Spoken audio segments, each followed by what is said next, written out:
What you do is, like, when the door opens, it just starts playing.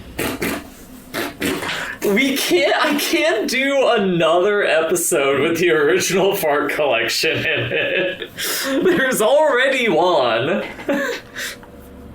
Well, you know... We'd be stealing a gimmick. That's the big thing, is I would be stealing a gimmick, and I don't want to steal gimmicks. I'm sure Ice Miser is a good person. I Snort is the name of the video. I'm not gonna make any... Snow Miser isn't a real person. Yes, he is. If you He believe. exists on our Tomodachi Life Island. Yes. He's the realist. He's very real. Just like Clayton Celldweller and all of my OCs. I mean, that guy actually is. Clayton? Mr. Shotgun? He shoots kids. He tried to kill Sora with the shotgun. Wait, Clayton. it's not even so... Is it a shotgun, or is it a no. blunderbuss? Is it No, just a shotgun? that is just a fucking shotgun. That's not a blunderbuss. That's just a Oh, fucking... yeah. It is. The guy from Tarzan. Yes, yeah, she was making an Yeah. extended Tarzan. You don't reference. remember Tarchan? What? What? Tarchan. Tarchan? I haven't been Oh, on yeah, that well- website in a very long time Tar- because I've improved as a human being. But Ba-dum-bum. Viewers at home might know Chartan as Chartan. Take it again. Take it again. Viewers at home. Might know Tarchan as the anime Tarzan that stretches his scrotum to glide across the forest. excuse me, what? This is You don't know the guy, the Tarzan. You that don't stretches- know that. Like, how could I not know? Don't describe it yet. I'm guessing this is like an old ass anime from like the 60s or 70s or something like that. No, No? What is that from? 90s. Okay. Well, I mean, that's still pretty fucking old at this You point. can play a Super Nintendo game where you grab into your pants and stretch out your scrotum to glide across the level. I don't know why you want to do that, but you can. Welcome to the Well, last that's the episode. power- Put it on the list. That's the power of Tarzan. Tarzan, king of... Bree, you have to let her cook. Oh, sorry. Yeah, Go ahead. Anyways, Clayton. That sack of shit. He gets hung. He does. Yeah. He gets hung in the. I don't care how big his dick is. Look, can we begin the... No. And he gets crushed by a monster iguana in Kingdom Hearts. Doesn't even like get properly killed. Just like the big monster he was riding on, it's like smacks down on him, I mean, that's probably better than... getting hung. Yeah. Yeah. All right, everyone. Right now, we're rating the best ways to die. Okay. Get Under hung. the ass of a beautiful goth woman. No. What you do is S you tier. do Thank you. ranking of Disney villain deaths. Deaths. Is it the Great Mouse Detective that's the one who dies in like a terrible car crash? I don't know. Wait, no.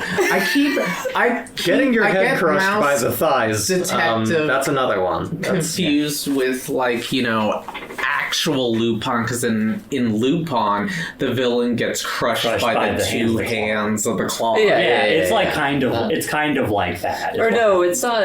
It's not Great Mouse Detective. Is it the Mouseketeers? No, not the The Mouseketeers. rescuers. Rescuers. I think it's the Rescuers. Oh Yes. yeah, the awful stepmom or whatever. She dies In a terrible car accident. Yeah, that sounds. The villains in Cinderella do not die. In fact, there's that third movie where they go back in time. Those don't count. Yeah, that that's third not one canon. does. It doesn't.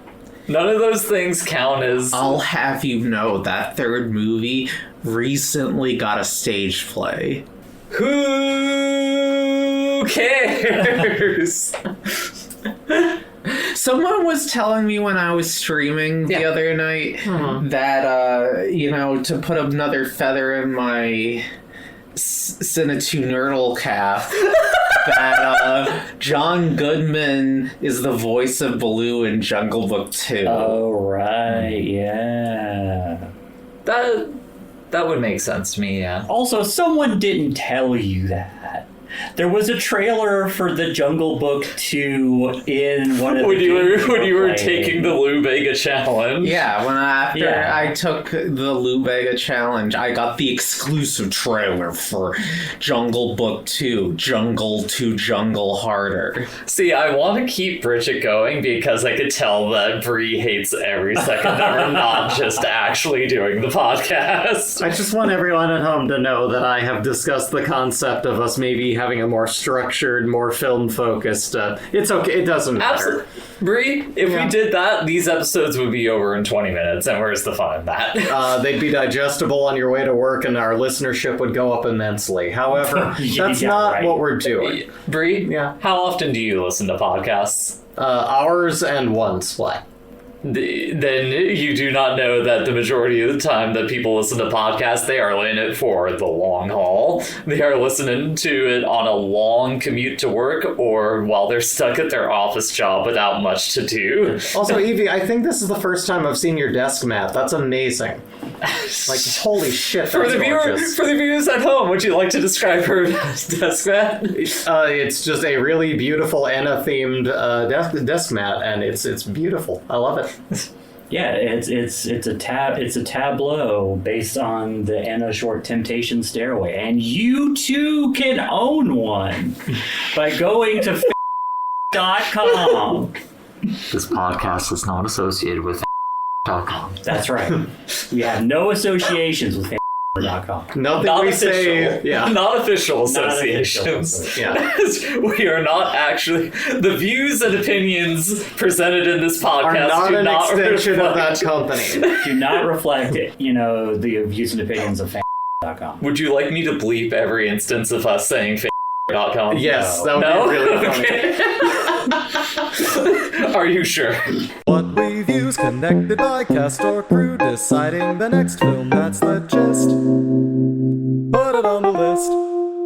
Anyways, hi everyone, and welcome to Put It On The List, the queer film club, where every couple of weeks, this time for real, we gather together to discuss a film of one of ours choosing, and then the next time we get together, we watch the next film from the person in the rotation, connected by either cast or crew. Last time on Put It On The List, I had us watch Cabaret, and now the cycle is reset. First person in the rotation, introduce yourself. Hello, and I picked a great movie, and I know it's great because we all rushed to podcast about it. What's your name?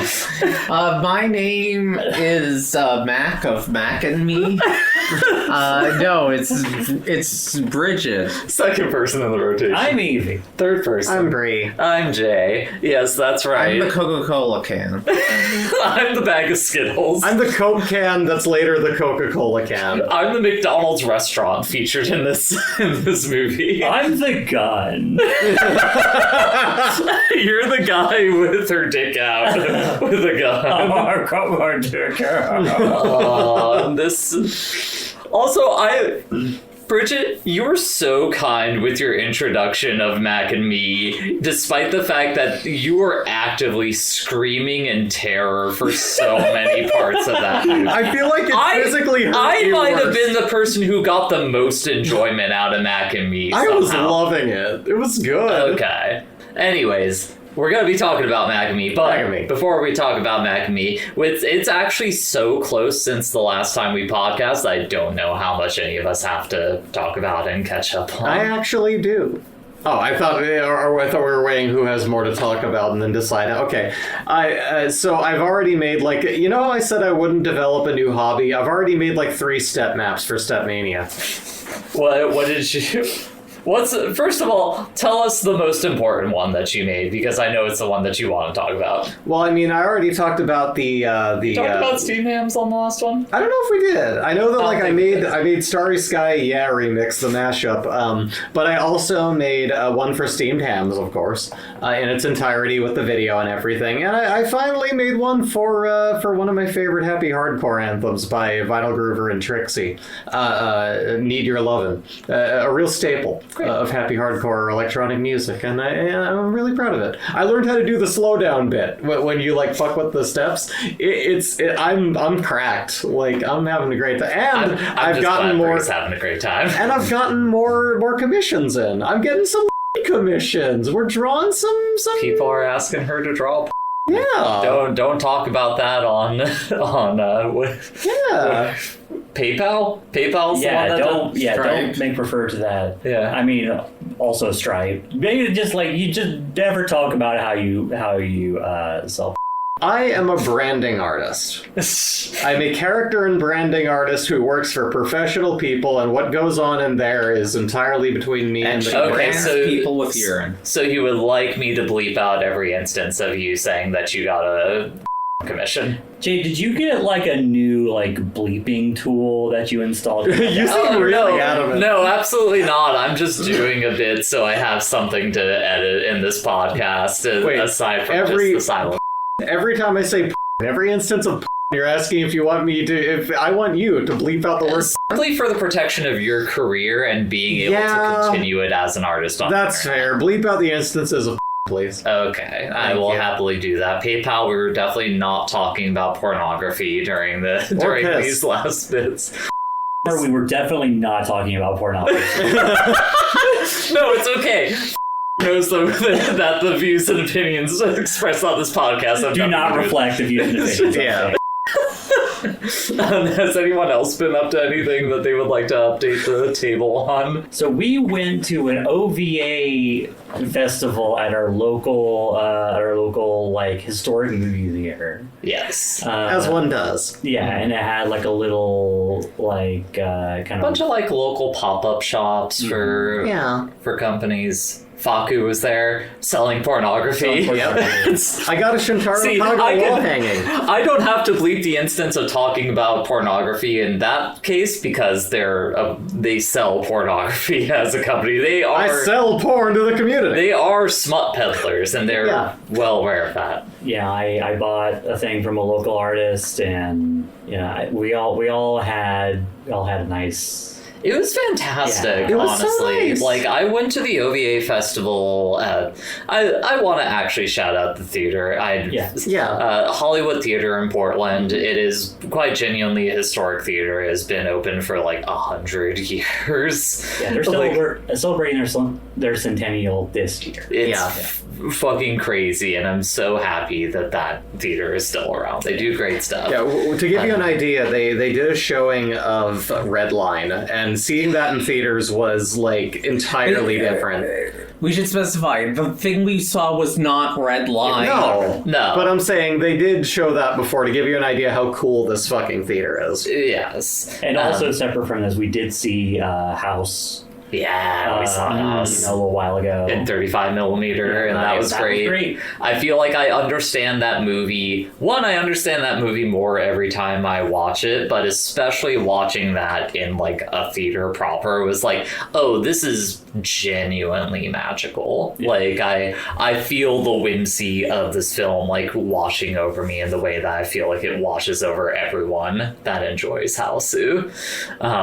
But the thing we're actually talking about is the OVA festival. The last OVA festival I went to, it was like a 50-50. Like, some of it was good, but like the other half of it, but not very good. The way you described it before, I was not expecting this one to just effectively be Daryl Surratt choice picks. Daryl Surratt of Anime World Order choice picks. Aside from fucking the opener, which was Voices of a Distant Star by Makoto Shinkai. Well, the opening was the opening to East 2. Yeah, for the PlayStation Portable. Mm-hmm. Yeah, which apparently was partially animated by Makoto Shinkai. Yeah. But then we saw Makoto Shinkai do the one thing that Makoto Shinkai does. But the thing is, they showed like the first thing, like the first proper like big solo project that like Makoto Shinkai did, which is Voices of a Distant Star, which you can tell it's a big solo project. Yeah. Yes, it's fucking rough as a movie, both in terms of like actual like engaging material style because I think Yeah. it's pretty boring. Yeah. Also, as someone who is an artist myself who knows how to map out a face on a person, I was spending the whole time, like, just interrogating their line work, going, like, for the love of God, man, learn to draw a face. I mean, it's not even so much that it's one guy animating this shit. Yeah. Animation is hard. It is, I know.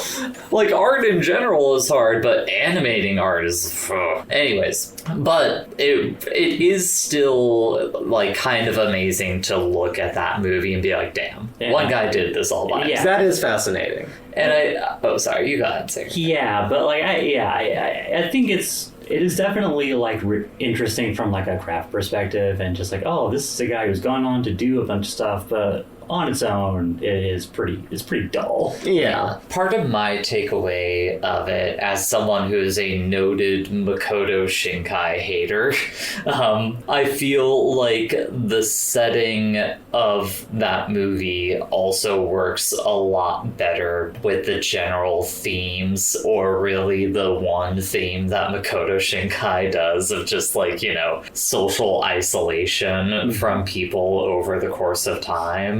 Like, I feel like the sci-fi setting of that movie like actually made that part a bit better for me. So do you assume he had it pretty much right the first time, and since then it's only kind of... It's diminishing returns Yeah. entirely. Yeah. What were you gonna say? Makoto Shinkai saw Gunbuster like everyone was like, oh yeah, I can make a romance thing based on Gunbuster. Oh yeah. yeah, I can make this way more boring. Though listen, as a big fan of like all of the old like computer animation stuff, seeing like old animated like 3D mechs, I've got a soft spot for that. I love that aesthetic quite a bit. Yeah, like it wasn't a thing that I hated, but it was definitely like dull.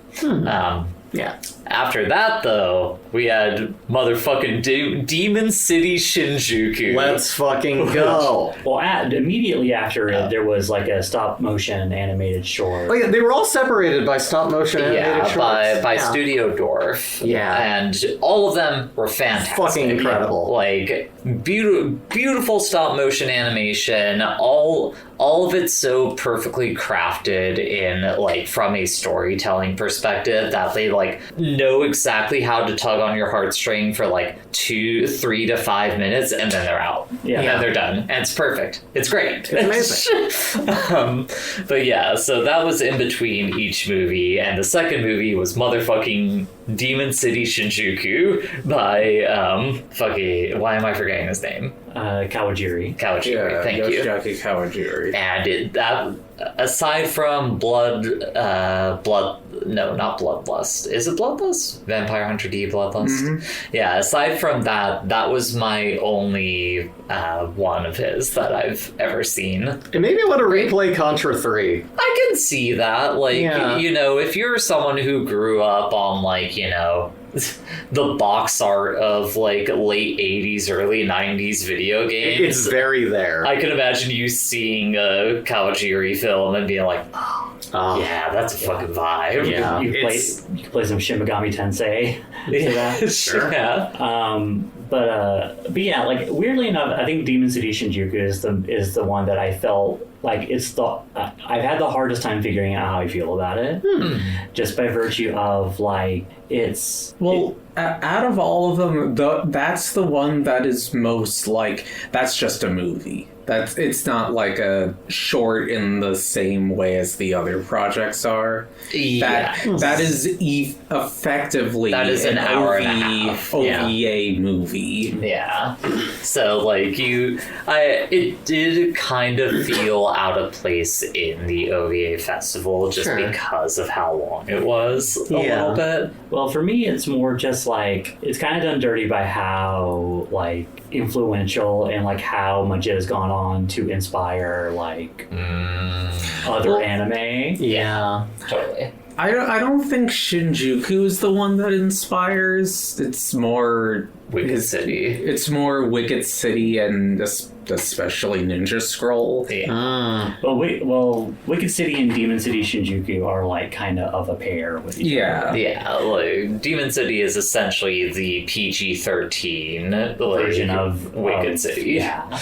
And so like that, it it felt very vanilla to me. I think that's the other problem is it feels like it is just toned down Wicked City, which like part of the fun of Kawajiri is just how like balls out pulpy he is with like all However, that as stuff. someone who can't watch those, I loved this one. Oh sure, As like someone that- who probably can't set their eyes on any of their films because of some That's subject not matter. true. There's a little movie called Highlander that you could probably watch. God. But no, yeah, like that's the thing, Bree, is despite like any of our grumblings about it, I did still have like a good time with I that enjoyed movie. it. It's just like this feels very like just like I am enjoying watching it, but it feels kind of like You didn't like Mephisto, who like cracks like an entire. Here's the problem: we can't just talk about Demon City Shinjuku. I guess the thing about it is like I liked it, but it felt like I had already seen it, despite the fact that I had never seen it before. I like the void of flickering souls, like the lost souls, like That's maybe the one problem I have with that movie is how many fucking flashing lights are in it. That's No, yeah, bad it is on a strobe nightmare. That's bad on a big Yeah. screen. I didn't Yeah. realize how bad. I mean, my favorite thing is you can tell the era it's made because it has the cool kid on his like fucking. Heelys. Yeah. No, we can't. Anyway, I like when he crushes the baby skull. Anyway, so after Demon City Shinjuku, there was an intermission, and then it came back and we watched Golgo 13 Queen Bee, fuck Yes. yes. which fucking rules. Queen Bee did nothing wrong. The Which biggest, is it's a OVA sequel to the Dazaki Golgo 13 movie. Golgo 13 Gurgle movie. 13 Gurgle movie. 13 Gurgle, movie gurgle. that effectively that's a sequel 30 plus years late. Is it? Wow. Because it's still what, 98? Yeah, but like The Professional is only like mid 80s, isn't it? 70s. Is that movie Really? in the 70s? I'm pretty sure. I'll double check. But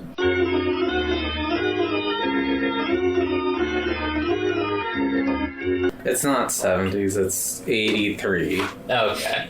But still, So 10-ish years. a sequel 15 years later, which that is still significant. A you know? significant gap, yeah. Sure. And like you can kind of see that it is, you know, a straight to video thing in comparison to The Professional being like a proper movie. Like the production highs aren't like as high as they are in The Professional, but like my biggest takeaway every time I watch like anything directed by Dazaki is just like how the fuck has almost no one in anime like had the same fucking touch that guy has with the medium. Like it's crazy. Like no one has the like aesthetic sensibilities that guy had. It's just wild to me. There's only one person I can think of that kind of has his sensibilities. However, it's like the evil twin. Which one? Because it's Tetsu Dazaki, Oh. which is his brother, who's the director of Mad Bull. Oh, that's fucking funny. Yeah, that's really funny. I mean, there are a few other directors I can think of. But Like, there are brief instances of those postcard memories in Mad Bull. It's just not as artfully done because it's fucking Mad yeah, because Bull. it's Mad Bull. Like, it's just like there's a few other directors I can think of who like have similar aesthetic touches. Like, obviously, Ikuhara from like Utena and stuff like that. Like that, Ikuhara is maybe I feel the closest that we get to like a modern Dazaki, in my opinion, for someone who just has more of an understanding of like aesthetics, not simply as like I know how to like compose a shot and make something look good in animation. But Yeah. like, no, there's a mood, like a general mood that needs to be getting pulled out of whatever scene that we are in here. And it's just like I put it in like my general thoughts when I was talking about Makoto Shinkai, like posting, reflecting on all the things that we watched, where it's just like watching something like Voices of a Distant Star in the same block as a Golgo 13 is such a fascinating contrast, because you have something that I would say is like supposed to be like a relatively like tasteful like directorial piece in Voices of a Distant Star versus something like Golgo 13, which is just pure like fucking pulp slop, like being served to you. But it's so artfully done in what is being presented that like even when you're laughing at the ways that like Golgo 13 has sex, which is very funny, or Queen Bee getting her pussy ate out in the shower and looking at the camera like,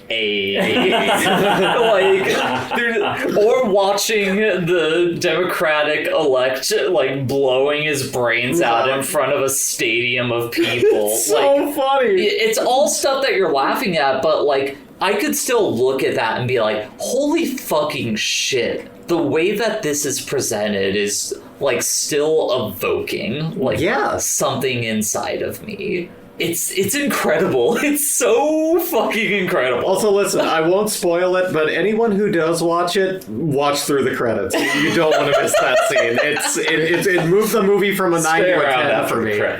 9 to a 10 for me, just from that scene. Also, note for that, out of all the things that's Please face the microphone, sweetie. that's the one thing that is currently not licensed. It's not streaming anywhere. It's not available for. And it's kind of a shame because I think Queen Bee is just as good as The Professional, personally. Like, even despite lesser production values, it's still very I haven't solid. seen The Professional, but I loved this one very much. Yeah. And then the last thing that we watched was the Mazen Kaiser versus Great King of Destruction. The Great General of Darkness. Great General of Darkness, which was essentially the ending episode of Mazen Kaiser. Well, kind of. There was a Mazen Kaiser OVA, the original one, and that, to tell you the difference that was made when it was all hand-drawn. Yeah, and this is very much like digital. A few years later, removed from that. Yeah, it had this direct, DVD sequel where Mazen Kaiser faces off with the main villains from Great Mazinger. And it's basically the fucking apocalypse happening on Earth. One of Gonagai's favorite things, the fucking apocalypse. Love blowing stuff up. Sure. Yeah, Violence Jack happens after the Kanto Hellquake,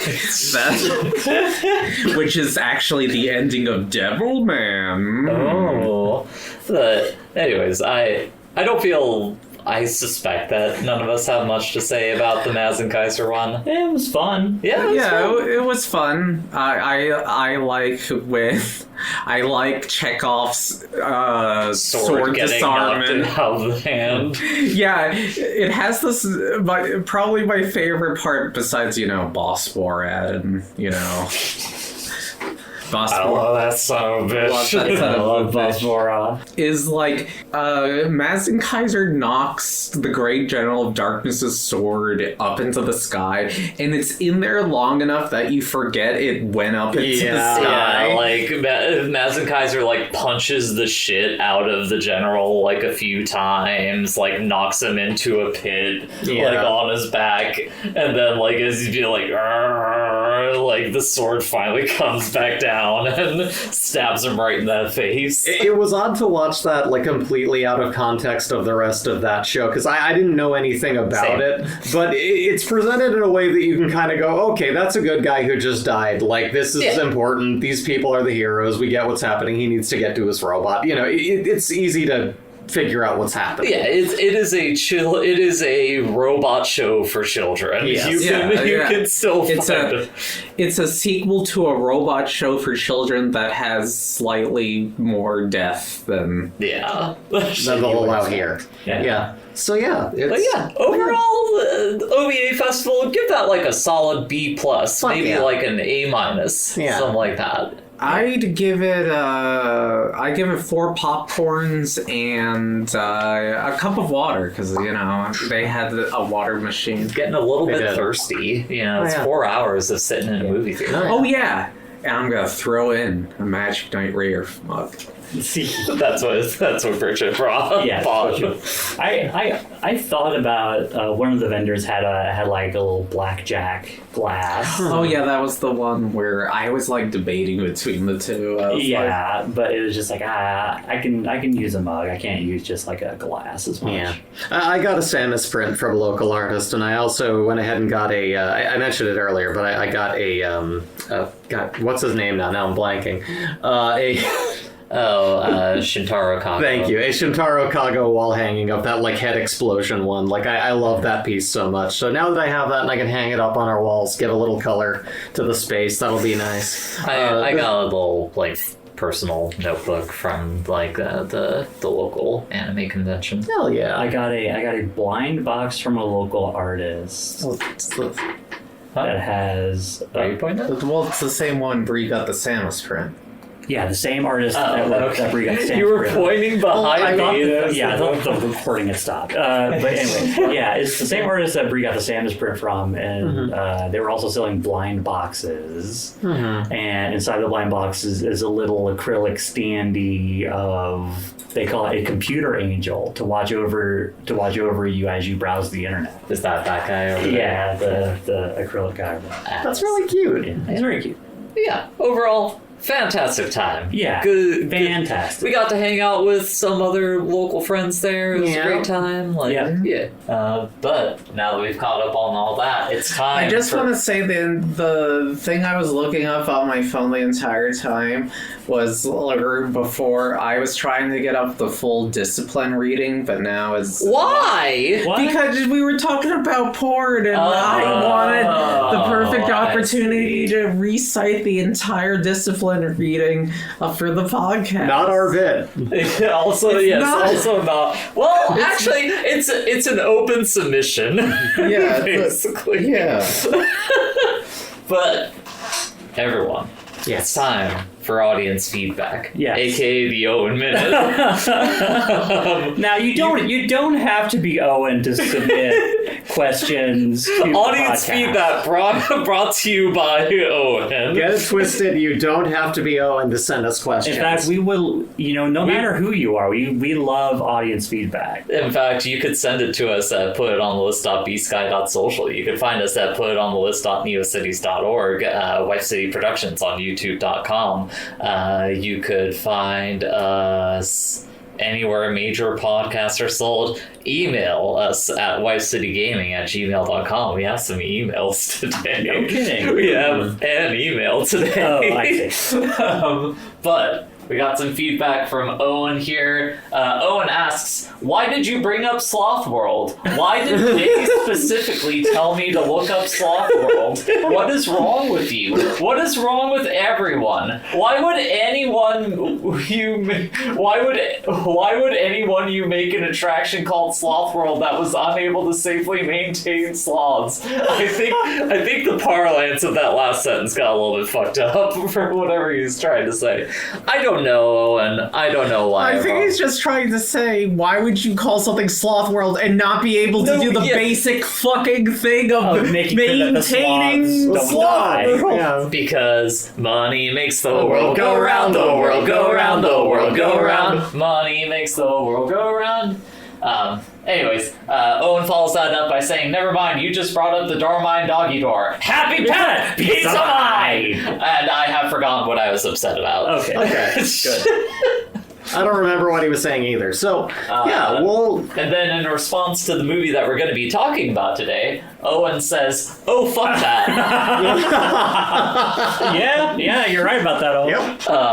And lastly, on Blue Sky, Owen and said, "I want to preface this in saying that I know taste is a subjective thing, and the reasons certain media gels with us can vary massively. And I know that joy and fun are not things that can be quantified or objectively measured. But I think it's morally wrong of Brie to call Sonic Frontiers good." That's funny. Your What do you have to say opinion is about as valid as mine for those very reasons, you know? In our emails, Owen sent us a question asking, what is the most attractive alien species? Pick may or may not be unrelated. And it's a photo of the guys from Mass Effect who, like, just say all of their emotions out loud when they're saying Yeah, sentences. the Elcor. The Elcor, thank you. That's a difficult question because there's so many fictional alien species. Sexiest alien species. Because, like, the vanilla choice would be, like, to pick, like, something that is, The like... gray aliens. Alright, that's Which gray alien? The gray aliens. I don't remember what you're referring Just the to. general Just the general gray aliens. Yeah, the little guy, the guys with the big. Yeah, eyes. we're not putting any more thought into it than that. We're just saying the gray aliens. I mean, Gray that's what Brittany's aliens. saying.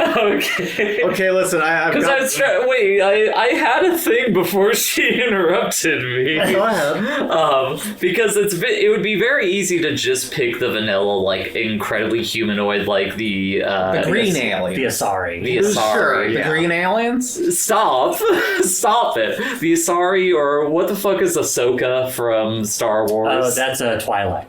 Yeah, like, pick something. Are you pick talking about the big ass? The ass? Is that all you want? Is the big ass from Mass No, Effect? The big I'm ass? saying that that's the easy way out. Bridget, shut up and let her finish her thought.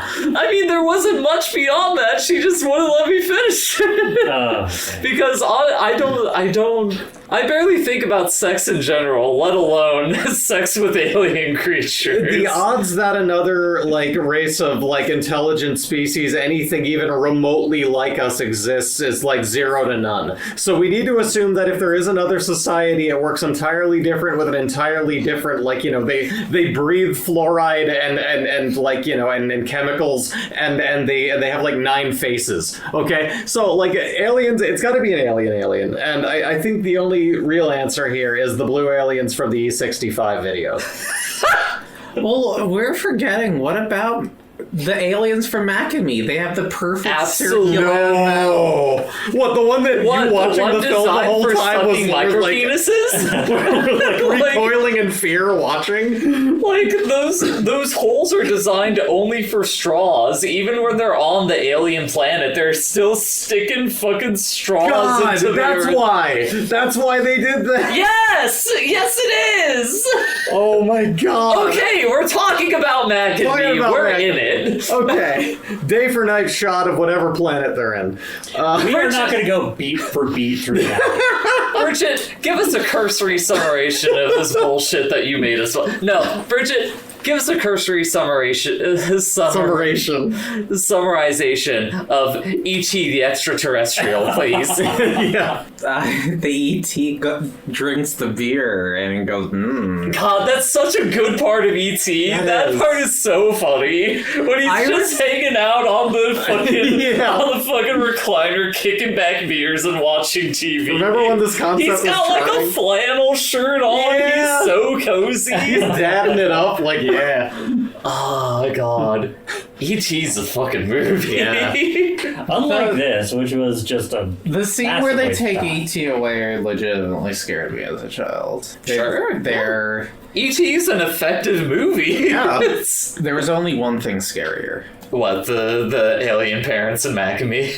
No, it was Monstro from Pinocchio. Oh, yeah. Ah. Monster from Pinocchio is pretty scary. It's gonna be very funny if we just keep talking around Macamee rather than actually talk So about Macamee, there's this distant alien planet where they stick straws into the dirt and suck. It sucked the water out of the planet, and that seems to be all they do on the planet. Yeah. Yeah. Which I wonder if they do that because they're supposed to, over the course of the movie, show like, Americana is so much more appealing compared to sucking straws out of the earth. Yeah, their useless dirt planet that they lived on before. Yeah, that's really what my public school... The more I think about this movie, the more I hate it. Yeah, that's what my public school tried to convince me that the rest of the world that wasn't the freedom of America looked like. And then you leave and you're like, oh, everything's better and there's healthcare. Now, admittedly, there was one very good looking thing about that planet they originally came from, the map painting. Oh, yeah. Map painting is very great work on the map. That's painting. one of the best map paintings I've seen in a long time. It's fantastic. Yes, good work. So, okay, to step back a little bit. If you've never heard of this fucking movie, Mac and Me... No, you've heard of this movie. You've never watched it, but you've heard of this movie. Yeah, if you're a person on the internet who has seen basically any clip of Paul Rudd and Conan O'Brien interacting, you know about this movie. Yep.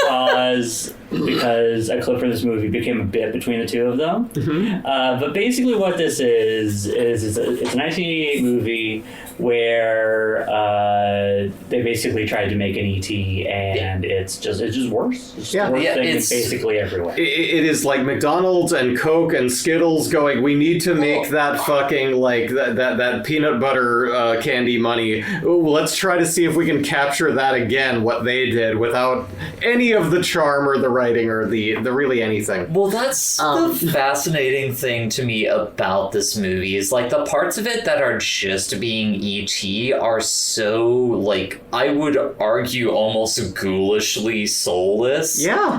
But the parts of it that aren't E.T. where it's doing its own thing, it's fucking weird. It's not good. Remember how the alien just like drills through the walls and destroys the front door? Let's talk about our main character. Okay, yes. No, we gotta. There's so many layers in the movie that it's... Do we want to jump in at the ableism, or do we want to jump in somewhere else? We haven't even gotten to the part where the poor aliens get, for some reason, sucked up. Bridget, we can't. Katie already said we can't do a beat by beat on this. But yeah, one of the basic facts of this movie is that the main character, because they're trying to do E.T., the main character is a kid, and he's a kid in a wheelchair. Mm-hmm. And you, at the very least for me, sorry not to interrupt you, in the beginning of this movie, we have to pull back to the Conan O'Brien thing. Most people's cultural context for this movie is going to be a specific clip from the film where the main character in his wheelchair is starting to roll down a hill and the brakes on his wheelchair... Bree is starting to laugh, remembering the clip. He tries to pull the brakes, those snap, and he just careens down the hill and goes off the fucking side of it, and you see like a child dummy in a wheelchair falling into a lake. And then it goes... and then the shitty little alien pops its head up on a blue screen like, so when that is like your full cultural context for this movie, you expect that to at least be like halfway into the film or something. So for like the first 10 minutes before we're getting to that part, I'm like, are they actually going to give us like any reason for this child? Like, you don't want to have there have to be... need a reason. I'm trying to it's just so... It's such a baffling creative decision that it's hard to form words around. That it's like, what quantifies this? What justifies this decision? What is the justification? Because up until, the kid rolling down the hill, this movie's just wildly ableist to him. Yes, 100%. His brother mom fucking sucks. Yeah, his mom fucking sucks. Is blaming all the weird shit that the alien is doing in the house on her disabled child. Not even her other kid. There's plants on the ceiling, and she's there's a "Why moose would that's you been do moved in." this?" Yeah, the fan has cans tied to each. And they're fucking blaming the kid in the wheelchair for it. Who couldn't have possibly done all that? The whole whole time I'm watching this, I'm just like, did they put this kid in the wheelchair simply for the sake of having the bit with him careening down the hill? And within like the first 20 to 30 minutes of this movie is when that happens. Yeah, toward the beginning of the film. And we're all shell-shocked by that because it's literally... As we were beginning to realize this is what's happening. I voiced that question to everyone shortly before, like minutes before the scene happens, and then it happens, and I'm just like, they just put him in a wheelchair so they could do this bit. Yeah. Well, it's like, I think part of it is, you know, a prominent part of ET is that the kids they're riding around on bicycles, and so they're just like, oh well, our kid's in a wheelchair. Yeah, we have wheels too. We can't just put him in a bicycle because if we did, it would definitely be copyright infringement at that point. Someone would definitely sue us. Yeah, so instead of riding a bike up into the sky, they roll him down stuff and off of things and into explosions and shoot them. And that's one of those things that I talk about with this movie, where I say, like, when it's just trying to be E.T., and you think about it, it's like ghoulishly soulless. Yeah. Like, it's just like that. This is fucked up. That this is what this movie is doing. It is several brands attempting to recreate the magic of that Reese's Pieces money, and that's literally all it is. What were you gonna say, Amy? I'm sorry. Oh, you go ahead. Oh, I was just saying that's all that this is to me. I didn't look it up, but I have to believe that was the entire basis of this whole thing. There's no reason for him to be in that other than that. And so, like, I think, Evie, you were mentioning, like, yeah, and then they were just like, okay, well, let's just push him off of stuff, and let's just, you know, like, it doesn't make any sense for him to be blamed for these things or to go through the shit that he is. And it's like, why did you put this in then? Well, the thing is, you can intuit, like, how this is a movie that's being pulled in like 20 different like directions in the production, because it's trying to be E.T., but it's also trying to be like what is effectively like a pilot for like a Saturday morning cartoon. Because the thing that Bridget was going to talk about is, like, you know, when the aliens are originally on like their fucking moon rock or whatever, and they like are sucking water out of the earth, there's like a little Mars rover from Earth that like finds them, and like, you know, it's trying to suck up moon rocks, but it like somehow pulls them in like they're made of like fucking like, it's never rubber. directly stated or anything, but for some reason they can, like, if they touch electrical things, they get like supercharged or battery, and for some reason when they're sucked by things, they just like turn into taffy. Yeah, because they do it with a vacuum later. Yeah, and it's the kind of thing where it's like, this was supposed to be a cartoon. Yeah, like, yeah, that is the thing. That is the thing that I think is, I don't know, I wouldn't go as far as say I like it, but I do think it's an interesting part of it, where it is ambitious in what it's trying, like it's like doing squash and stretch like cartoon stuff with practical effects. Which is like, that's at least an interesting choice. That's interesting. Also nightmarish. Yeah, it looks horrible. Fucking God. Did you just remember it getting squashed? Yes, I just remembered. The googly eyes. God, I just like a war flashback. Well, that's the thing. The first like 5-10 minutes of this movie is a car crash. It is a literal car crash happens. Yeah, a gruesome car crash. Mac of Mac and me. Yeah. He is like, you know, hit by a car, and you know, watching him get smacked around was so funny. And like, you know, and he's the baby of the family. They ran a baby over with a car. Okay. Yeah, there's like a whole family of aliens involved here, and the baby is the one that gets like floated. It's like the ET. What is the best way we can describe what these aliens look like? A ball sack. Like, yes, a ball sack with a body attached to it. A ball sack with diseases. We need to be careful because people call E.T. a ball sack. No. However, these are they look like ball sacks. More literal.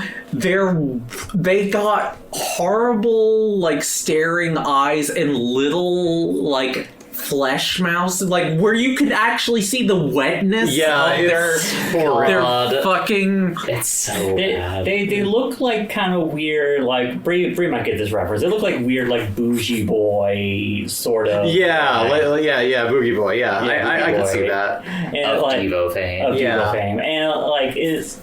I But think, without the human aspect, yeah. Yeah, I think what happened there is like they made like they started with the Mac, with the baby, Yes. and then they had like, oh shit, we have to make gotta fucking design parents. this. Yeah, we have to so- design this thing like the parents and shit. Yeah. They didn't do the smart thing with that they did in fucking E.T. where they just have them all look like fucking E.T. Yeah. Yeah. They had to sell just like, no, this is like a nuclear family. But the insane thing is like Mac himself.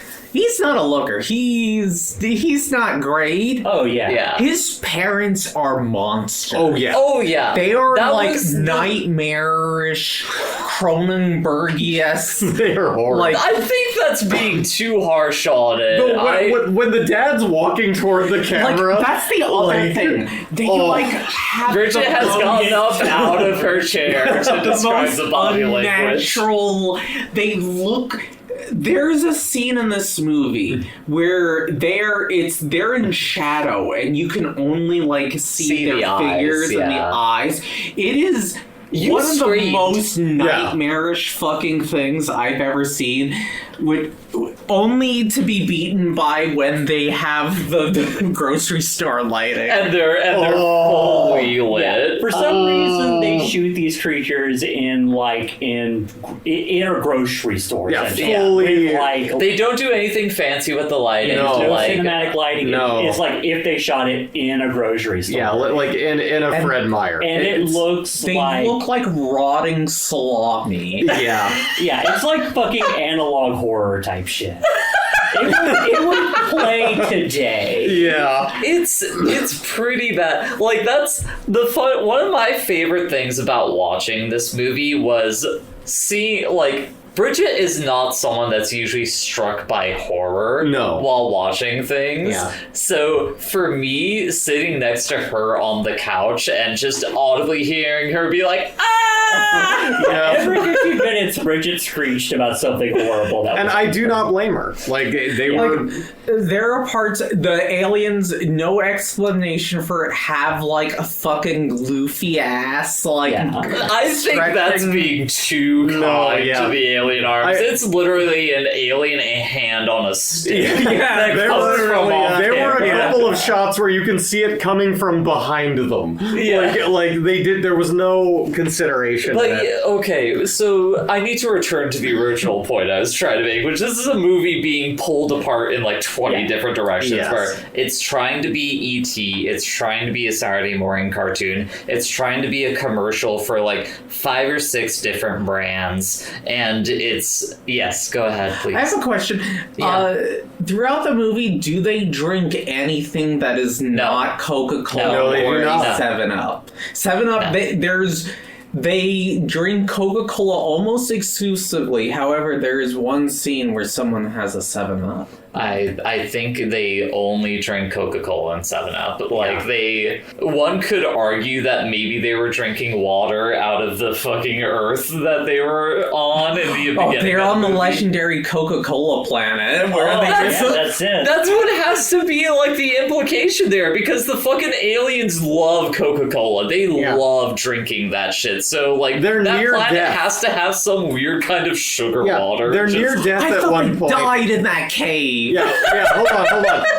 The alien family is near death at a point, and the way they revive them is with an ice cold can of Coke. Okay, like they fucking like here you dehydrated dying animal creatures, drink this corn syrup. It'll bring you back to life and spring you into action. To be fair, that's how I react to drinking a nice cold like Diet Coke. So. I But can't. because okay, so to return back to the tone of this movie, part of me suspects that the original story of like, you know, that they are trying to do with the actual like human family is dad's dead. Yeah. Probably died in a car crash, and that's how the kid ended up in a wheelchair. Yeah. They don't really like. There's not. They don't really hint at that at all. It's just like They're looking, longing. My brain has to connect those dots because they have the photo of the dad and he's driving a car, just be like, Yeah. just like definitely one night was drunk driving, fucking flipped that bitch, and unfortunately Eric took the brunt of it. Aside from the dad who died in the car crash. Yeah, wrapped himself around a telephone pole,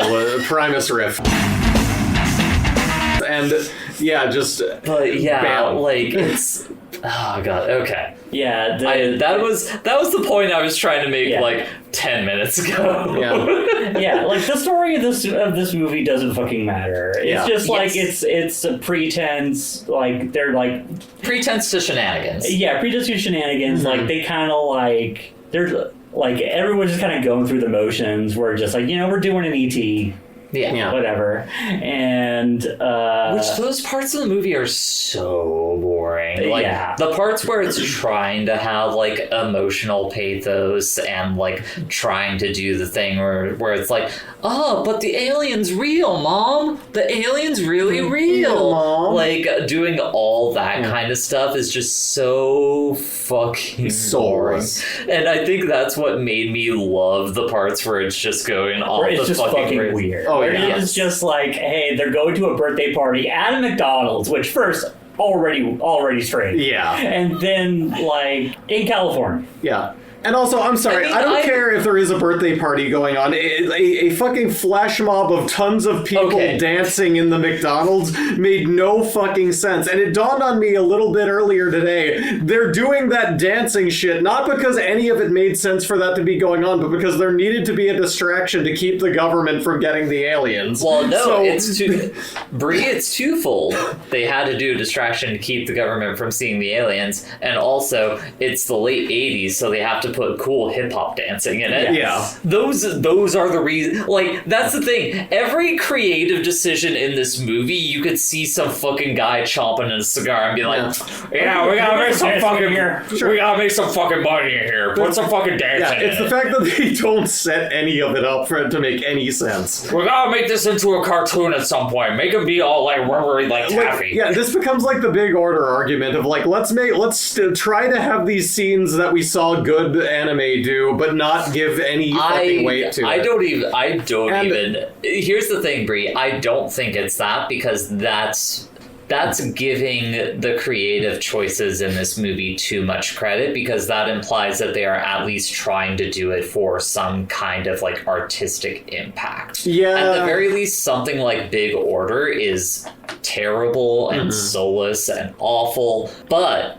that person thinks they're fucking cooking with Yeah, that. that's true. The This was people that purely- made this movie, Yeah.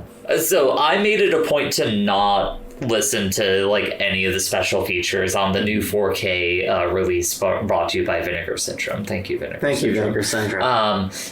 However, I'm almost willing to bet that all of those interviews with the people that worked on this movie are them being like, yeah, we knew we were making a fun, bad movie. We were just really leaning into it on this one. Like, Those cigar chomping bastards probably had their dicks out while they were writing this. Like, I just sitting at a table going, yeah, we'll throw this in there too. you look like you had to think. Yeah, I was just agreeing with you. I think that like any sort of like the creative team, the creative team like being like postmortem, like we knew we were making something that was like a fun bad movie. Just like no fucking way. You were trying to sell slop to children to try and make a bunch of fucking money. Bridget, you're looking at something on your phone. What's up?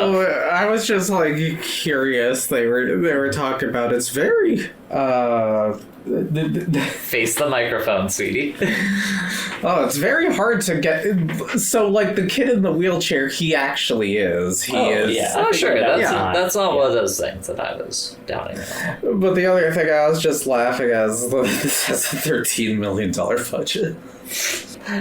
scale wise, how big of a budget is that? I mean, like in 1988 money, that's significant. How was he in his chair when the alien like rolled him out of the water when he fell off the cliff? I Like mean, he was when the drowning, alien dummy, like Yeah. that you could see in the water. like- just There are like- so many scenes where you can see that someone's just shaking around the foam rubber dummy. Yeah, it's fucking insane. Fuck. Remember when he's rolling down the hill and like all the neighborhood, or no, I'm sorry, he's driving a truck and every dog is Every dog in the neighborhood. Well, Yeah. he's not driving a truck. He's driving an RC truck. Yeah, he's and driving every like a dog- power wheel. Power and all wheels, the that's dogs the word. are chasing after him like, I'm gonna tear that fucking thing apart. rip that puppet Who's the apart. composer they abuse in this? Alan Silvestri. Yeah. Actual man. composer, Yeah. Alan Silvestri. My take on that was like he is pulling the weight on this movie like Rihanna was in I Love the Way You Lie over the dippy doo-doo rapping of what's his face, and it's just like he's the only one trying, and God bless him. I think Alan Silvestri tried too hard because like they probably pulled him in and said like, we need you to get as close as you can to E.T. while still being like Yeah. legally distinctive, but because he's an actual composer who could still put his whole fucking pussy into Yeah. it, like you feel how hard they are trying to pull at the heartstrings, and it just makes like the capitalistic part of it, where you know they're trying to sell you a thing, just hit so much harder. Where you're like, "Fuck you! You don't earn any." It's of like this. putting Mozart to the G.I. Joe cartoon. It's like, what are you fucking... the juxtaposition of like that among the other is insane. Bridget, to put me. your phone down. But it's absolutely... This is your movie. Yeah. You need to be in this conversation. It's absolutely insane. It's just fucking crazy. I'm trying to think what the other like really big note that I had though for this was. It'll come back to me. So, Bridget, Yeah. you picked this movie because you hadn't seen it before, and you wanted to pick something that you hadn't seen before to find out about it. How'd that go? Great. This went better than I thought. I'm gonna be honest. I didn't think it would have this sort of response to me. I didn't know how deranged. Like that's what gets me is like this movie is so fucking scary sometimes. Yeah, it's a horror It's film. that it truly, like, I know I keep returning to the point, but like the parts where this movie is just doing something different, it's so fucked up and fascinating. Speaking of different, that kid gets shot by a cop. Yeah, listen. No, that is the part that got cut out of the movie. He simply dies from the shockwave of an explosion. Yeah. Because they edited in like the silhouette of his wheelchair there to show that he was there with that happening, because they cut out the scene where a cop shot him, so you wouldn't otherwise know that he died. Apparently, they did test screenings in which the audience didn't react well to the children starving. Yeah, I was The going fine disabled up till child then. being shot with a gun. by a To the cop. realistic depiction of a cop, and it was like, yeah, no, I mean that's fucking depressing. Luckily, the Blu-ray does have at least the footage. Yes. Some footage of that. Which you watch that scene and it makes immensely more sense that because in the theatrical cut he gets hit by the shockwave of the explosion and like And a just doctor dies. a doctor comes over, looks at it, is like, nah, kid's gone. Just like Yeah. kid's dead. It's much more understandable when he got shot gets in the shot in the heart, and here to blame you give There is Finish the joke. Land it. Mac a bad. No, Mac did that to itself. yeah.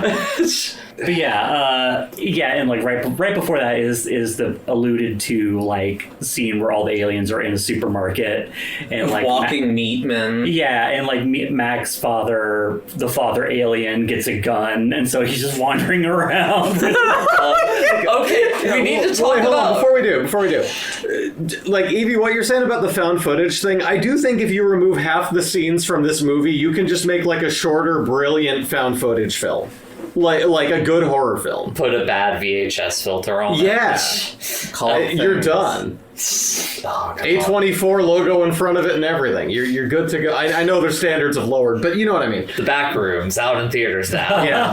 Hollywood.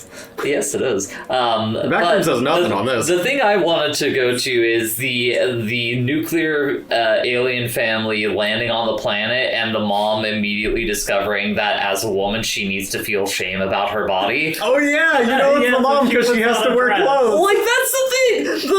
They're on the alien planet. They're all just walking around dicks out. Like, it doesn't matter. However, They have no genitals. As soon as they land on the planet, like, they find like a random cloth, and the mom alien like straps herself in and like clothes the daughter alien in it as well, and it's just like, you're fucking aliens. Well, yeah, it's especially like dumb because you look at them; they all look like freaks. There's no gender like markers there. It's just fucking sausage men walking. I will say, There is a real gender as performance situation going on here, where it's just. Other than the alien family, I mean, when you see how it fucking ends with the alien family. I need to talk about the bit that was absolutely making me scream laughing in horror. Yeah. The bear suit. Oh, Where they That was the part When that you arguably clearly- scared Bridget the most. When you clearly couldn't probably see the alien puppet's eyes in it well enough, so they had to like peel back the foam rubber so you can see part of the bear costume eyes cut out and falling behind where the eyes And go, and it's awkwardly sitting in there like they just like, oh god. And it's just looking like, you know, like Mac is wearing like a literal skinned bear like over his face. It looks like you got a teddy bear and like photoshopped real crying human eyes on top It of looks it. like an early Joel Veitch animation, honestly. That's what it looks like for the entire like McDonald's sequence, by the way. Yeah. I was when it's dancing, I was completely unbothered by it, and honestly, it was maybe the funniest part of the movie for me personally. It was really fun. Like, every single time you can see into the eye holes, and I just hear Bridget yelping in terror. It's so bad. It's so bad. It's not that nightmarish. I don't know, it didn't bug me that much. It's not as bad as like the alien hand on a stick, or well, it does that too somehow in the bear costume. Well, that's the part that Bree was referencing, where you can like basically see it coming from like behind the suit, not actually out of like the arm or something. It's so fucking effectively like, oh, it got a big back scratcher or whatever. Okay, favorite part of the dance sequence. Who's got a favorite part from the dance sequence? When Mac in the bear suit is dancing on the order counter with McDonald's employees, like kind of behind him, like cheering. When he's carried out and he's just like, yes, Jesus. He's T-posing. It's one of those two things. It's him T-posing, no clipping out, or it's when he gets fucking flipped up to the counter. Oh yeah! I forgot about that shit. Oh, I like when he got like abused and smacked against shit at the beginning of the film. Frankly, I was just saying this movie fucking sucks. Yeah. It's fucking dog shit. But it's a much more entertaining terrible than Ishtar was, admittedly. Bree? Yeah. I'm mad after watching Mac and Me, I'm mad at you for having picked Ishtar. Well, it was the same concept, though. Here's a movie with, like, one continuous Ishtar name. had nothing. That was a wasteland. But it was a similar, we're going into this not knowing. Also, this movie's racist, too. It starts with the neighbor girl clearly pretending to be a Native American. You're right. With a little, feather headdress. I totally forgot that because that literally never has comes up again. nothing to do with anything. I would say that indicates it is not as bad. Let's not try that. Yeah, I gotta do it. as a table of white women, I don't think we have a say. But I will say, just like, Ishtar spends a lot more time on his racism. No, it It does. spends a solid 5 to 10 minutes And a lot of in a dialogue single from it. racist bit. Yeah, and a lot of dialogue from Dustin Hoffman. Yeah, but this is the duality of watching a film based on here's a meme, let's see what the rest of it looks like. You can either get this, which was we were slapping our knees terrified and laughing our asses off, or just what unfortunately Ishtar turned out to be. Yes. And yeah. I was much happier with this one. Oh yeah, I mean, this was surreal. I genuinely enjoyed 50 to 60% of this experience. I mean, I enjoyed watching it with y'all. Yes. Yeah, it's a everyone get high and hang out with your friends and watch. We didn't get high. No, we were all sober. God, we were. Don't watch it with friends. Don't watch this alone. Have a good time, slap your knees, throw a couple cold ones back, and watch this as a group to make fun of it. What was it? There was not a time we weren't talking over this film, and it's okay because it's not art. The process of watching this with everyone, that was all around a good time. Yeah. I'm just talking purely of the movie itself. 50 to 60% of that movie, the fucking blast. Great time. Oh yeah. There's a solid 40% of it that's just take us to the Any time piece. besides the McDonald's scene, anytime they have some sort of musical ballad. Oh right! They have random musical ballads in there. Yeah, there's just random meter. Except for the one where he's being chased by dogs. That part's good. That part is so fucking funny. That the mom and the kid can't hear the entire roving pack of dogs next to them. The fact that the government agents driving into this suburban cul-de-sac didn't see a wild group of dogs barking at a freak in a tree. Just the most incompetent government agents of all time. Oh, we forgot to talk about the Sears sequence. Oh yeah, it has a big Sears. We got to go inside. Brought to you by Sears. Yeah, they kind of do a Blues Brothers where they're running through the Sears. You okay, Bree? Yeah. Are you just remembering everything? Yeah. Okay. It's coming to me in waves. Yeah. Reminding when he's running on the wrong side of the road and all these cars are crashing into the fucking side where he's going. Oh God. Fuck. We need to remember all the crazy shit that happens. I feel like we've hit every beat of crazy shit. We haven't talked about the ending. We've alluded to the ending, but we haven't talked about the ending. Yeah, I wanted to save the ending because I think it is the craziest thing in the movie. Oh god.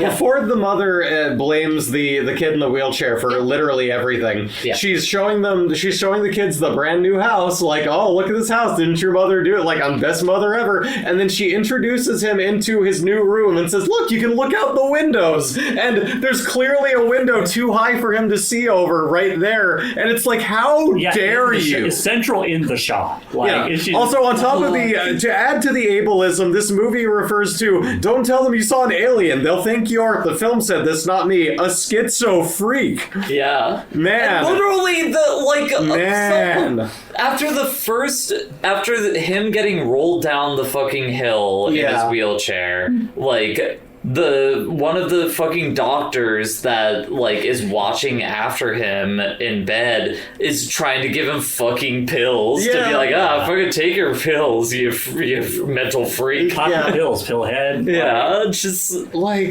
crazy ableist. Crazy. Just wild. It's very funny to say crazy ableist. Fuck. Got you. Got you. Wow. We're no longer woke. I would like to take a moment to apologize. Wait, let me hold up the apology YouTube video thing over you for the audio listeners. I would like to take a moment to apologize to the listeners of the Put It On the List podcast for using ableist language when criticizing the ableist ideology of this stupid 80s film that we were watching. Hi, I'm Jay DeSalle, a podcaster and comedian. Don't call me a comedian. Yeah, that's a slur. No, that's giving me too much credit, is what it's doing. Okay, what else is in this fucking movie? I don't know. I feel like that's most of it. You raise me up so I can climb on Right, so mountains. these aliens communicate by whistling. Whistling and then holding up their holding hands Like and antlers, like... yeah, they're kind of doing a prayer pose, but if you like cupped your hands, Yeah. instead of like If you did an flattened them. upwards Kamehameha. Yeah, you're trying to blow up the moon, just like Piccolo did. Yeah, and it does, them doing that has real, like, you know, CD compilation of Christian rock music. Yes, Josh Yeah. Groban singing "You Raise Me Up." Yeah. That song's good. "You Raise Me Up" is a good song, despite being definitely a Christian song. But yeah, also I like when the alien just drills holes and like takes a buzzsaw and cuts a triangle. Well, they through left the it out Yeah, because she triangle trusts circle. the That's older... triangle circle. She trusts the older yet kid brother to use that bandsaw by himself.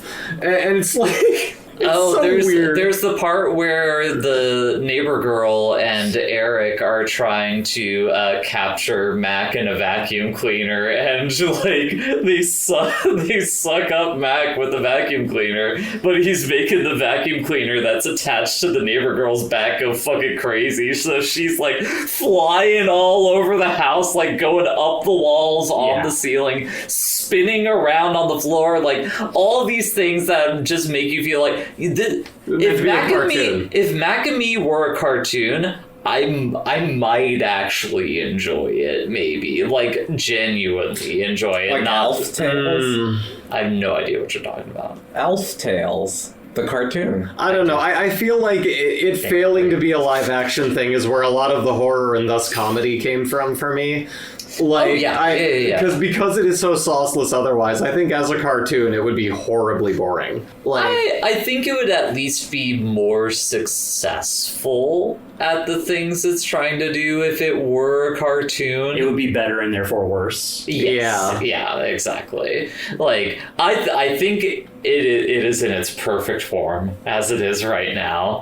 However, I think it would be technically, with the biggest air quotes I could give it, better. yeah, the original shootout scene would have made it better.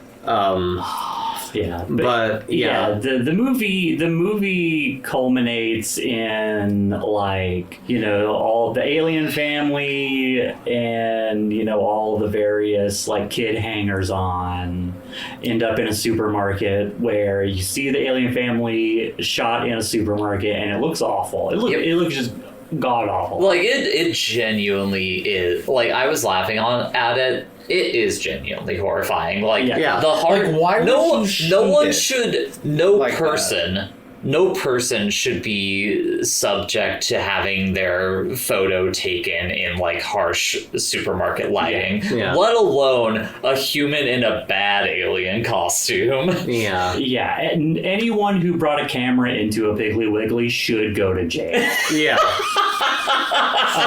And so that is where they are cornered by the police. You know, the father alien Has his dick out and takes also the gun. manages to get a gun. He reached for a cop's gun. He reached for a cop's gun and he successfully got it. And somehow the cops just don't immediately start shooting at him. Yeah. And so there's a whole thing where just like the kid's just like, no, I can make them stop, whatever. and so the kid tries to roll after them. the cop trips over his dick and his gun goes off. Yeah, and And blows up causes, the like- fucking supermarket. Yeah, somehow blows What up the fuck What does he blew up the shoot? supermarket? Why did it blow up?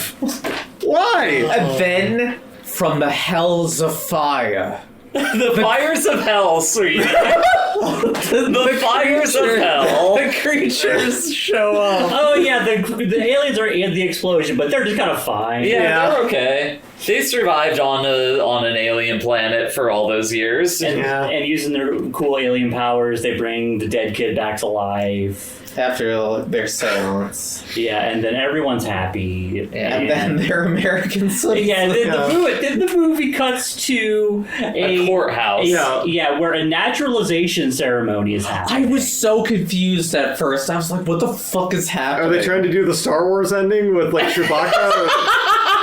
It's a variation of that, where it's a naturalization ceremony where there's just like a whole bunch of people there becoming citizens, And they're like, let's make an alien pun. and then the aliens are also, and they're dressed like a 1950s family. Yeah.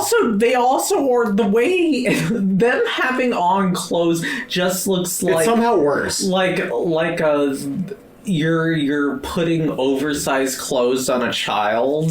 Yeah, well, yeah, because they have to like size it up so that the people in the costumes can get out of it feasibly when they're already I got too much shit on me. Yeah. Like it is literally just the fucking I think you should leave sketch of him trying to do the prank show. Can you imagine getting into the mall and being like, oh, I got too much shit on That's me. all I could think about, because can you imagine taking those shots in the Californian desert being in those suits? Oh yeah, those people were probably actually dying inside of those terrible suits. Fuck, man. And then, wearing all that shit, they drive a car around. Yeah. They have, a pink convertible. Yeah, and then a little bubble pops out of the car. Cartoon bubble pops out of the car that says, we'll be back. No, you will not. Yeah. So, it's just... this movie is so ideology. Yeah. There's a whole lot of just, really loaded ideas. The Cold War is winding down, and we got a good feeling about it. Yeah. And so it's just history's fucking over, baby. Yeah. Everyone's gonna come to America. They're all gonna, homogenize in with the rest of us normal people and stop being fucking weirdos. And it's all gonna be great. I forgot. You reminded me. Yes. When they first come to Earth and get out, the father alien presses on the glass and just breaks through for a drink. Oh yeah. Oh wait, no, that. Oh, that's later God. when they're the two lesbians. At the Oh gas yeah, station. and it punches through the fucking window to.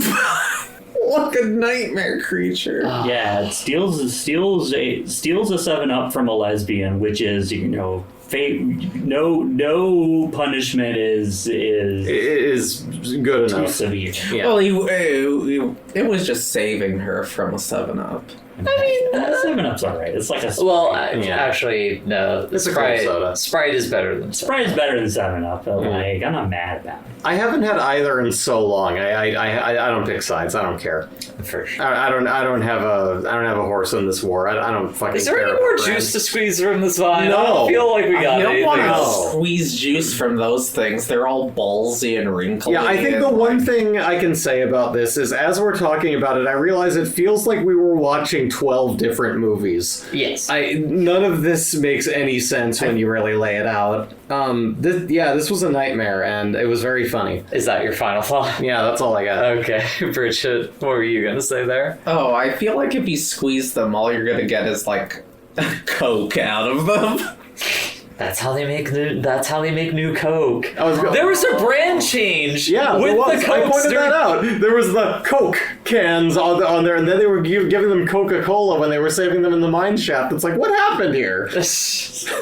Anyway. So we got Coca-Cola, Yeah. we got Skittles, McDonald's, Snorks! The Snorks are We from didn't talk about how the Snorks. There's not It much doesn't work to today. it. The Snorks are in this movie. Sears. I think those are all the major brands. Yeah. I think so. Bridget, what are your final thoughts on Mac and Me?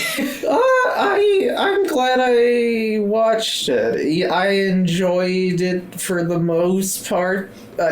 Pretty much in like the same aspect as you, Jay. It's like there are some parts of lull, but overall, I don't regret watching this. Yeah, I am shocked by how much I did not regret watching that movie. Like, I was fully expecting an Ishtar situation. Yeah, I thought it was going to be boring. That's always but- my worry, especially with something I haven't seen. Yeah. We both took a gamble and you won. But yeah, I don't know. If you have ever been curious as a result of those Conan O'Brien, Paul Rudd bits of Paul Rudd springing the Mac and Me clip on Conan, you should probably watch it. You would probably enjoy it. Yeah. It's pretty... The maddening parts of that movie happen at just enough of a clip that, like, your brain is always going to be able to snap back in. You should watch it with friends. Yes. Ideally. I think watching it by yourself would still be a pretty miserable experience. Yeah. I mean, I think that's the case with most bad movies. Yeah. Never watch bad movies alone. Only watch bad movies with friends. Never let your friends What? watch bad movies alone. Don't encourage people to watch bad movies by themselves. Anyways, Evie, what are your final thoughts? This movie was really bad. I thought, I'm glad that watching it ended up being a good time. And I'm glad that I watched it with all of you. And it was very it was a quintessential it was a great, sitting on the couch with the gals, shooting the shit, we didn't, stop the movie to discuss stuff. It was, we're just kind of chatting and watching it. Kind of in comparison to our next film, which will be a great movie that we will not be able to chat with each other about while we're watching it, because we're going to be watching it on the big screen, baby. Yeah. Next film is going to be Terminator 2 Judgment Day. Yay! And we're going to be, as of this recording, in 2 days, we're going to go watch it in the theater. I'm Again at the Hollywood. Yeah. Shouts to the Hollywood. Good theater. I'm genuinely so excited. Yeah, it's going to be super fun. And by the way, the connection here is there's a little redheaded kid at the beginning of the movie, in the big car crash scene, and that little redheaded kid is also plays John Connor's friend. Yeah, John Connor's friend in Terminator 2 Judgment Day, and is also Budnick from Salute Your Shorts, if anyone remembers that fucking show. We hold it in our heart. Yeah, it makes me wanna fart. But yeah, We're a singer writer, pay the price. Because I guess, how many people here have probably watched Terminator 2 more than 5 times in their lifetime? I have Not not me. seen it more than 5 times. Yeah. Wow, is it really only me probably who's seen that I think so. I've seen it twice, I think. Yeah, I've only seen it a few times. Yeah, I mean, I first saw the Terminator 2 guy from Terminator 3D at Universal. I did also see that, but Terminator 2 is a classic for me personally. I have watched that movie so many times, but I've never seen it in a theater, so I'm so excited for this. Yeah. It'll be fun. Yeah. So yeah, that's the next movie. Yippee! Yay. And we'll probably end up recording about the day after, which means we're going to have even less banter in the beginning. Yay! Right, we're cranking through these. We're gonna get. We might get back on schedule or something That's right. close to it. Next time I'll do the discipline reading so we can have so we can fill time. Yeah. God. Anyways. Bree, where can people find you on the internet? People, I'm not VTubing yet again, but I am every Saturday at noon PST. I'm streaming Stepmania, so you can find me playing all of your favorite DDR songs and all of the ones that I or other people have made themselves over on Easy Breezy TV. That is twitch.tv/EAZYBREEZYTV. You can also find me on under my artist name Asnesbo, ASNESBO, on VGen. If you want me me to draw you something. I'll draw which you can bleep that out, or I'll draw like other stuff too, and like I draw a lot of anime style stuff. I think I'm a branding artist. I do emotes, I do a lot of stuff, so please feel free to check me out there. I draw a lot. It's what I do for a living. Bridget, you look very confused for a second. Do you know where people can find you on the internet? Bible Black, the creators of the best-selling S&M. Where can people find you on the internet? They can find me at twitch.tv/Sasquatch. I'm streaming crazy Face the microphone! things. Twitch.tv/Sasquatchulus. Evie, can people find you on the internet? They sure can, but what they can find are a myriad of wonderful video game-related products on .com.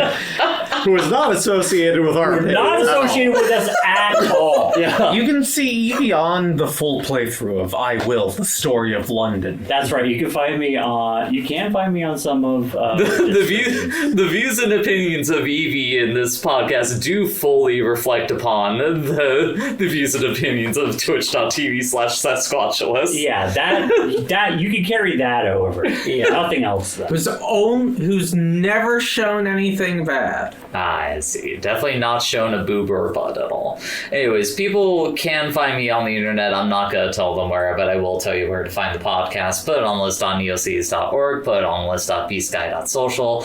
Put it on the list of White City Productions on youtube.com. White City Gaming at gmail.com. You can find us anywhere major podcasts are sold. Please send us feedback. Someone besides Owen, send us feedback. Let us know how we're doing. Are we doing a good job? Yeah, are we doing it good? I guess we don't know. Like Owen listens to the show, and like that's great. I'm always happy to. Please like us. We try so hard. We just want you to like us. You can like us, or you I'll can have you know, I dislike. took a picture of my ass, and a lot of people are laughing that. Actually, I don't give a shit. No one has to like us, and no one has to send us feedback. Yeah, I hope you enjoy your time listening to us and are just like, I hope you like the show. get these I hope you fucking enjoy my assholes ass. out of Are you here. still listening to us? What are you doing here? I would have turned the show off by now, honestly. Yeah. Thanks for coming in. Now get We're out. never ending the podcast anyways. Let me get it out of my phone for the disciplinary. Podcast ends. Where's my mouse? I get it. I'm getting What we view's connected by cast or crew, deciding the next film, that's the gist. Put it on the list. What is this you're doing, Rick? I don't know what she's doing right now. She just knows that I'm recording currently. Oh. Even though the fact of the matter is I'm going to have to pause this recording and then save it so that if the recording stops, it has a backup for it. I mean, I fucking. It doesn't deserve it. It doesn't deserve it. It don't matter. None of this matters, Fryman. Now the recording is properly set up. All right. Is Bree started. Yeah, the recording has started. Is Bree taking care of the dog, I assume? I don't know. She was upstairs. Wait. Oh. Someone. Can't pay. What? Did you not hear it? She stopped at the top of the stairs and just let out a...